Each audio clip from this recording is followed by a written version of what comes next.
Assalamualaikum teman-teman, kami dari kelompok 6 kelas 5B akan bercerita sedikit tentang ekosistem pantai. Tapi sebelum itu kita simak dulu yuk, apa sih yang dimaksud dengan ekosistem? Ekosistem adalah suatu proses yang terbentuk karena adanya hubungan timbal balik antara makhluk hidup dengan lingkungannya. Ekosistem ada dua jenis, yaitu satu ekosistem alami.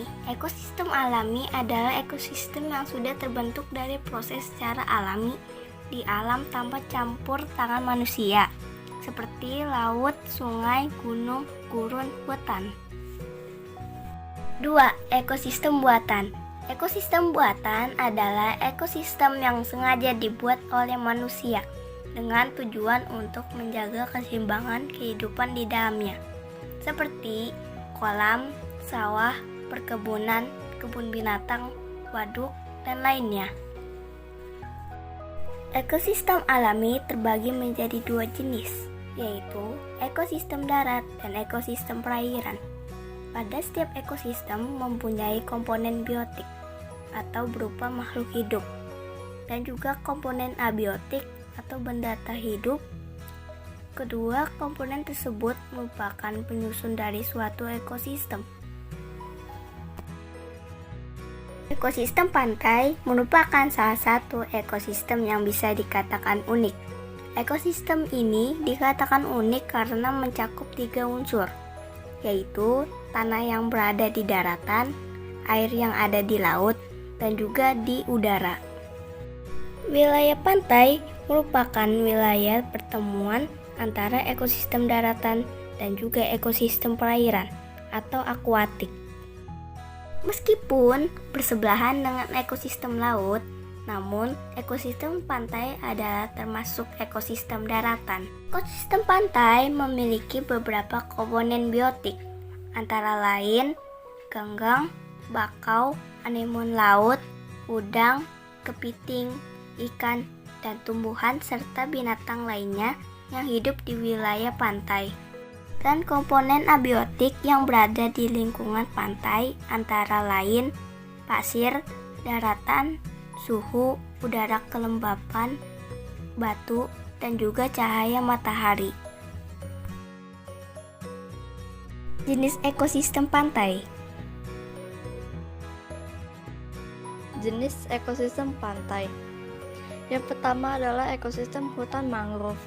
Hutan mangrove merupakan ekosistem yang sangat penting di wilayah pantai, sebab hutan ini memiliki dua fungsi sekaligus, yakni secara ekologis, hutan mangrove berperan sebagai penyedia nutrisi bagi biota perairan, penahan abrasi, dan tempat berkembang biak berbagai jenis ikan. Dan secara ekonomi, kayu dari hutan mangrove dapat digunakan sebagai bahan bakar, bahan bangunan, bahan kertas, dan bahan perabot rumah tangga. Agar hutan mangrove dapat tumbuh subur, sebuah pantai setidaknya harus memiliki syarat-syarat seperti daerahnya landai, aliran sungai banyak mengandung lumpur, memiliki muara sungai yang besar dan delta, temperatur 20-40 derajat Celcius, dan kadar air garam laut antara 10-30 per mil. Kedua adalah ekosistem terumbu karang. Terbentuknya terumbu karang dipengaruhi oleh beberapa faktor seperti temperatur antara 25-29 derajat Celcius, kadar garam antara 30-35 per mil, dan ada tidaknya sedimentasi. Sama seperti hutan mangrove, terumbu karang juga memiliki fungsi ekologis dan ekonomi. Secara ekologis berperan sebagai penyedia nutrisi bagi biota perairan dan tempat berkembang biak berbagai jenis ikan.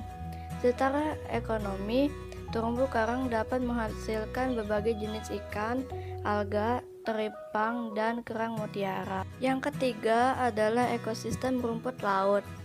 Pertumbuhan rumput laut dipengaruhi oleh beberapa faktor seperti kondisi air laut yang jernih, suhu perairan sejuk, memiliki temperatur kurang lebih 25 derajat Celcius, arus laut tidak begitu deras, dan kedalaman laut berkisar 20-30 meter. Manfaat rumput laut sangat besar. Rumput laut dapat digunakan sebagai bahan baku makanan, kosmetik, dan obat. Yang keempat adalah ekosistem padang lamun.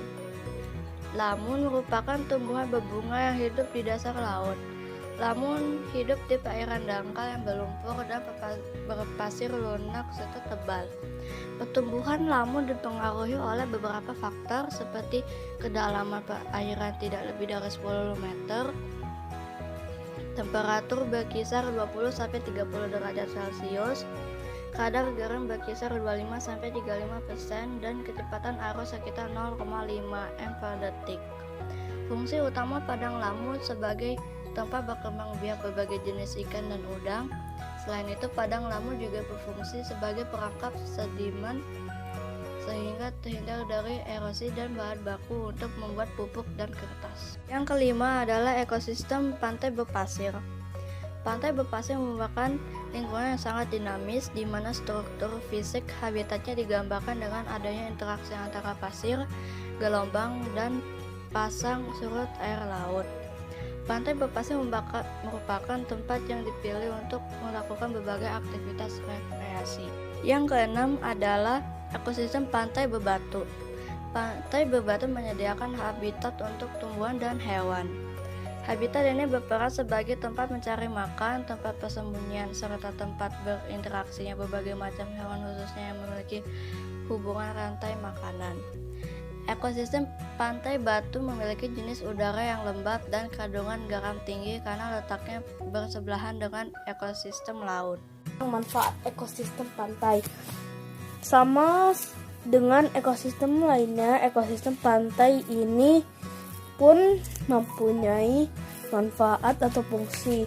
Beberapa manfaat atau fungsi yang dimiliki ekosistem ini antara lain sebagai areal tambak garam. Garam sangatlah dibutuhkan dalam kehidupan sehari-hari. Indonesia yang memiliki pantai yang panjang sudah mempunyai bahan baku garam yang melimpah. Apabila dimaksimalkan, Indonesia bisa menjadi penghasil garam yang sangat besar. Hal ini tentu saja dapat menolong masyarakat di sekitar pantai untuk mendapat mata pencaharian. Yang kedua, wilayah perkebunan kelapa dan pisang. Kelapa dan pisang merupakan dua tanaman yang cocok apabila ditanam di pantai. Hal ini sangat bermanfaat untuk menciptakan perkebunan dua tanaman tersebut di sekitar pantai. Yang ketiga, daerah pertanian pasang surut. Daerah pasang surut pantai juga dapat digunakan sebagai pertanian. Hasil pertanian inilah yang dijadikan sebagai sumber mata pencaharian. Yang keempat, objek wisata. Pantai juga bermanfaat apabila dijadikan objek wisata mengingat pemandangannya yang indah dan menenangkan. Akhir-akhir ini banyak sekali pantai yang sudah dikembangkan sebagai objek wisata. Yang kelima, pengembangan kerajinan khas pantai. Hasil yang diperoleh dari pantai juga dapat digunakan untuk membuat berbagai macam kerajinan karena tersebut mempunyai nilai jual yang tinggi dan hal ini bisa menambah penghasilan masyarakat lokal. Ekosistem pantai tidak hanya berisi manusia, tapi juga terdapat hewan dan tumbuhan yang juga hidup di pantai. Maka dari itu, kita harus ikut serta menjaga keindahan dan melestarikan pantai dengan cara 1. Menyediakan tempat sampah yang cukup di sekitar pantai. Hal ini untuk mencegah pengunjung membuang sampah sembarangan dan juga tersedia petugas keamanan dan kebersihan yang memadai. 2. Melakukan reklamasi laut dengan menanam hutan bakau di sepanjang pantai. 3. Membuat papan atau spanduk himbauan bagi para pengunjung untuk ikut menjaga dan melestarikan keindahan pantai, atau atau mengadakan gerakan bersih-bersih pantai. 4. Memberikan sanksi bagi siapa saja yang melanggar peraturan tata tertib pantai, seperti membuang sampah tidak pada tempatnya, merusak keindahan pantai, dan mengganggu keamanan di sekitar pantai.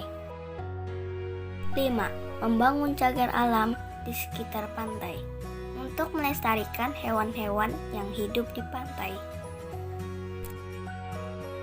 Itulah video dari kami tentang ekosistem pantai. Semoga bermanfaat untuk teman-teman semua ya. Wassalamualaikum warahmatullahi wabarakatuh.